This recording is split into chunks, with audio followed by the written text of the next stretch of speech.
नमस्कार दोस्तों, मैं स्मित मिश्रा स्वागत करता हूं एक बार फिर से आप सभी का एमजेटी एजुकेशन में। दोस्तों, आज की वीडियो में हम लोग बात करने वाले हैं कि क्या जो अग्निपथ स्कीम भारत में है, ऐसे क्या स्कीमें और भी दुनिया के कई देशों में चलती हैं, या दुनिया भर में जो सेना में भर्ती होने का वो जो प्रोसेस है वो किस प्रकार का होता है।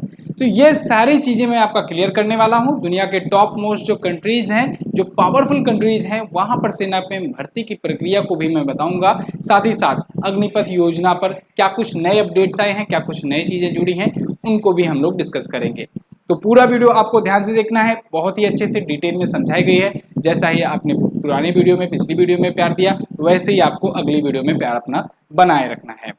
तो अग्निपथ स्कीम भारत में जो आई है, इसके बारे में थोड़ा सा मोटा मोटा जान लो जिन लोग को नहीं पता है। अग्निपथ स्कीम दोस्तों, सेना में भर्ती होने की एक नई स्कीम आई हुई है, भारत सरकार के द्वारा लाई गई है, जिसके तहत 17.5 साल से 21 साल तक के युवाओं को इसमें भर्ती किया जाएगा, सिर्फ 4 वर्षों के लिए। इस बार एज में थोड़ा सा रिलैक्सेशन दिया गया है, बिकॉज पिछली बार पिछले 2 साल से सेना में भर्ती नहीं हो पाई थी ड्यू टू कोविड-19, तो इस वजह से 2 साल के लिए एक्सटेंशन दिया गया है। इस बार छूट दिया जाएगा, लेकिन केवल इस बार के लिए। यानी इस बार जो है 23 साल के जो भर्ती की तैयारी करने वाले जो युवा हैं, जो लड़के हैं, वो भी यहाँ पर अप्लाई कर सकते हैं। ओके, सेवा अवधि जो होगा, प्रशिक्षण अवधि समेत टोटल 4 साल का ये होगा। 4 साल के बाद इसमें से 25% को दोस्तों उसमें ले लिया जाएगा, यानी 25% को रिटेन किया जाएगा, बाकी 75% को वहां से निकाल दिया जाएगा।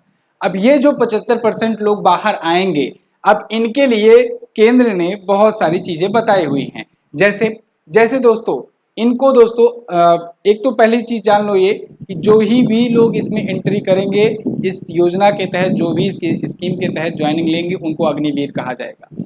तो अगर हम लोग ये कहें कि 75% जो अग्निवीर बाहर आएंगे, ठीक है, तो कहना गलत नहीं होगा। तो 75% जो अग्निवीर बाहर आएंगे, उनके लिए सरकार ने क्या कहा है कि इनको दोस्तों 11,70,000 रुपए तक की सेवा निधि मिलेगी। कैसे मिलेगी? जब ये जॉब कर रहे होंगे तो उस टाइम पर, क्योंकि टोटल शुरुआत में वेतनमान 30,000 से होगा और इसमें से 9,000 रुपए कटा करेंगे वेतन से, जैसा कि होता ही है, और इसमें से 9,000 रुपए सरकार अपनी तरफ से फंड जोड़ा करेगी। इसके बाद ऐसे ही 9,000 जितना, मतलब 30% कटेगा, 30% सरकार भी अपनी तरफ से ऐड करेगी, ये होकर के होगा 5 लाख। इस हिसाब से टोटल 4 साल में जो 5 लाख का डिटेक्शन हुआ रहेगा, उसी में से 5 लाख और ऐड करेगी सरकार, तो टोटल 10 लाख हो गए। इसमें अगर इंटरेस्ट वगैरह जुड़ेगा तो 11.7 लाख हो जाएंगे, और ये सेवा निधि 4 साल के बाद, रिटायरमेंट के बाद मिलेगा। ये 11.71 लाख वो कॉर्पोरेट सेक्टर में लगा सकता है व्यक्ति, ठीक है, जो अग्निवीर होगा, या अपना बिजनेस स्टार्ट, मतलब कहीं पर भी लगा सकता है, और कॉर्पोरेट सेक्टर में इसके बाद जॉब वो कर सकता है। इसके बाद विरोध प्रदर्शन हुआ, आप सबने देखा, बहुत सारी चीजें हुई। फिर इसके बाद दोस्तों गृह मंत्री आते हैं, इनका बयान आता है कि सीएपीएफ जो होता है, सेंट्रल आर्म पुलिस फोर्सेस जो होती हैं, और असम राइफल्स, इनमें अगर जब भी दोस्तों होगा भर्ती प्रक्रिया, तो उसमें अग्निवीर को 10% आरक्षण दिया जाएगा, यानी 10% सीटें रिजर्व रखी जाएंगी अग्निवीरों के लिए। ये बड़ी अनाउंसमेंट हुई। इसके बाद बड़ी बड़ी जो कंपनियां हैं, उन्होंने सामने आकर के बताया, मतलब युवाओं का ये भ्रम मिटाया कि हम लोग ज्वाइनिंग लेंगे, आप लोग को, हमें अग्निवीर की रिक्वायरमेंट है। ये सब चीजें चली, फिर भी विरोध प्रदर्शन होता रहा। तो फिर इसके बाद फिर तीनों सेनाओं के प्रमुख आए, प्रेस कॉन्फ्रेंस किए और बिल्कुल क्लियर कर दिए कि ये जो स्कीम है बहुत सोच समझ करके लाई गई है, और 30 सालों से इस पर वर्क चल रहा था, इसकी रिक्वायरमेंट थी, नीड थी इंडिया को, और ये फिलहाल वापस नहीं ली जाएगी। और इसके बाद कुछ और क्लियरेंस इन्होंने दी, पूरा लंबा चौड़ा इनका भाषण था। और इसके बाद फिर अब अग्निवीर के लिए भर्ती प्रक्रिया भी शुरू हो चुकी है। तीनों सेनाओं में धीरे धीरे भर्ती की प्रक्रिया चालू भी हो चुकी है, वैकेंसीज की डेट वगैरह भी अनाउंस हो गई है। तो ये तो अभी तक की बात थी। अब इसके बाद मैं आपको बताऊंगा कि क्या दुनिया भर के जो देश हैं, उनके यहाँ भी ऐसा चलता है कॉन्ट्रैक्ट बेसिस पर, उनके यहाँ भी 4 साल, 2 साल, 5 साल, 7 साल चलता है, या फिर अगर कुछ और चलता है तो क्या है, क्या प्रक्रिया है उनके यहाँ सेना में भर्ती। मैं आपको एक ऑडियो समरी रिकमेंड करना चाहूंगा, द लास्ट लेक्चर। ये ऑडियो समरी दोस्तों आपको ना सिर्फ मोटिवेट करेगी, बल्कि आपको जिंदगी जीने के सही तरीके भी बताएगी। अगर आप किसी भी कॉम्पिटिटिव एग्जाम की प्रिपरेशन कर रहे हो, या वैसे ही आपको आपकी लाइफ में प्रॉब्लम्स वगैरह चल रही हैं, तो जिंदगी के लाइफ के रियल लेसन्स ये ऑडियो समरी सिखाएगी आपको। और ये आपको पढ़ना नहीं है, आपको सुनना है। कहाँ से? कुकू एफएम से। कुकू एफएम लिंक डिस्क्रिप्शन में है, आप जाकर के डाउनलोड कर सकते हैं। बहुत ही आसान भाषा में दुनिया भर की तमाम जो मशहूर बुक्स हैं, जो आप पढ़ने में घंटों बिता सकते हो, दिनों लगा सकते हो, वो आप ऑडियो समरीज, ऑडियो बुक्स के माध्यम से यहाँ पर पा जाओगे बहुत ही आसान भाषा में। आप कुकू एफएम डाउनलोड करिए अभी के लिए। अगर आप कूपन कोड में यूज करते हैं MZT50, याद रखिएगा MZT50 capital letter without any space, अगर आप ये कूपन कोड इंटर करते हैं तो फिर आपको 50% का डिस्काउंट मिल जाएगा। लिंक डिस्क्रिप्शन में है, सिर्फ 250 लोगों के लिए है। अगर आप 250 लोगों में से सबसे पहले 250 लोग अगर MZT50 यूज करते हैं तो उनको ये ऑफर का फायदा मिल जाएगा। लिंक डिस्क्रिप्शन में है, कुकू एफएम डाउनलोड कीजिए, मेड इन इंडिया ऐप है, कोई दिक्कत नहीं है। यहाँ पर हम लोग बात कर रहे थे सेना में भर्ती प्रक्रिया की, तो सबसे पहले सबसे ताकतवर देश अमेरिका की बात कर लेते हैं। अमेरिका में दोस्तों भर्ती प्रक्रिया जो होती है वो स्वैच्छिक रूप से होती है, मतलब यहाँ पर कॉन्ट्रैक्ट बेसिस भी होता है, जॉब के लिए भी लोग जाते हैं, ठीक है। यहाँ पर क्या होता है, 4 साल के लिए भर्ती पहले होती है ज़्यादातर सैनिकों की, और फिर जरूरत पड़ने पर सैनिकों को 4 साल के लिए और एक्सटेंशन मिल जाता है, यानी उनके 4 साल के लिए और एक्सटेंशन दे दी जाती है। लेकिन जो पेंशन वाली बात भारत में उठ रही थी, तो यहाँ पर आप देखेंगे, यहाँ पर सैनिकों को अगर वो फुल सर्विस देते हैं या फिर कम से कम 20 साल तक सेवा देते हैं तभी उनको पेंशन मिलती है। यहाँ पर ऐसा नहीं है कि आजीवन आपको पेंशन ज्वाइनिंग के बाद ही अनाउंस हो जाएगा कि कंफर्म है अब तो पेंशन मिलना है, ऐसा नहीं है। यहाँ पर जो सैनिक जल्दी रिटायर होते हैं उन्हें सिर्फ और सिर्फ भत्ता मिलता है, ठीक है। और अमेरिका के पास करीब 14 लाख से ज़्यादा सैनिकों की फौज है, दुनिया भर में ये लोग अपना फौज लगाए हुए हैं। ये तो रही अमेरिका की बात, यानी यहाँ पर भी कॉन्ट्रैक्ट बेसिस पर काम होता है, ठीक है। कॉन्ट्रैक्ट बेसिस पर यहाँ पर भी ज्वाइनिंग होती है। इसके बाद बात करते हैं हम लोग फ्रांस की। फ्रांस भी आप जानते हो काफ़ी मजबूत देश है, ताकतवर देश है। तो फ्रांस में क्या होता है, यहाँ पर अप्लाई करने के लिए सैनिकों के लिए बहुत सारे मॉडल हैं।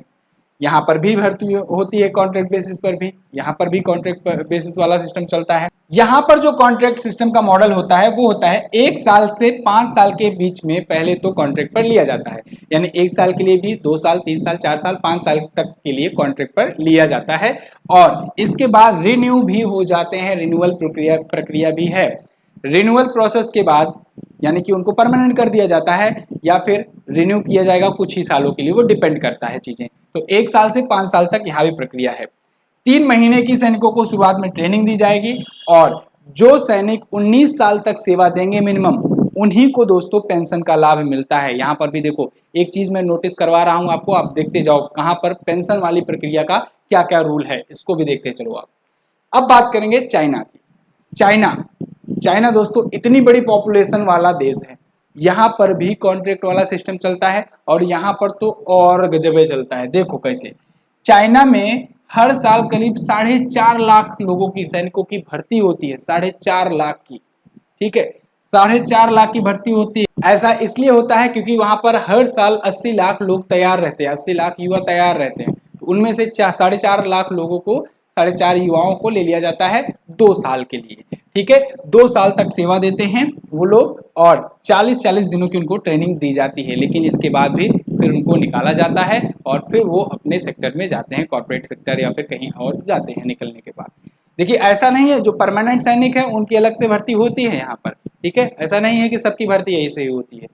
यहाँ पर 4.5 लाख जो लिए जाते हैं वो कॉन्ट्रैक्ट पर लिए जाते हैं, ठीक है ना, समझ में आ रही है बात। चलो इसके बाद बात करते हैं रसिया में। रसिया क्योंकि इसकी तो उतना बहुत ज़्यादा पॉपुलेशन नहीं है, रसिया बस देखने में इतना बड़ा देश है, इसकी पॉपुलेशन उतनी ज़्यादा नहीं है, ओके।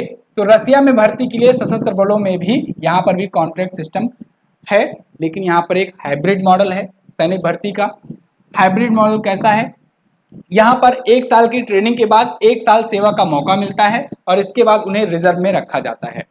हाइब्रिड मॉडल बोले तो ऐसा क्योंकि यहाँ पर संख्या बहुत ज़्यादा नहीं है, तो ट्रेनिंग दिए, ट्रेनिंग के बाद 1 साल तक उनको रखे सर्विस पर, उसके बाद छोड़ देंगे और उनसे संपर्क में रहेंगे। जब जरूरत पड़ेगी, चूंकि वो रिजर्व माना जाएगा, तो जब जरूरत पड़ेगी तो उसको बुलाया जाएगा और उसको आना भी पड़ेगा, नहीं आएगा तो वो जबरदस्ती उठा के लाया जाएगा और उसे लड़ने जाना पड़ेगा। तो रिजर्व में ऐसे सैनिकों को रखा जाता है।